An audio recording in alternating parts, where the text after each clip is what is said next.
دوستان سلام، خیلی خوشمندی به این ویدیو. امیدوارم حالتون عالی باشه. تو این ویدیو فقط نگاه کنید، من اسپویل نمی‌کنم، فقط نگاه کنید. حالا اسپویل بزن کنید. یکی از احتمالاً از تامنیل هم بفهمید، یکی از خفن ترین تک پیچارهای جهان رو ببینید با خیار چنبر. همونجوری که می‌بینید یه FFAR داریم دقیقاً، فقط با یه دونه گراو. اون گراو دانلود نیستش، فقط گراو. همشون هم عادیه.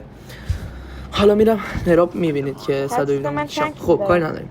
اینجا دیگه داره شروع میشه و چنل من بچه‌ها حتما ساب کنید، چون پر از ویدیوهای تک به 4 5 6 تا تک به 4 آخر بازی جمع کردن از کلی مثلا ویدیوها شاتمات‌های خفن، کلی تک به 3 و پر از این ویدیوهاست دیگه. حتما برید چنلم یه سر بزنید.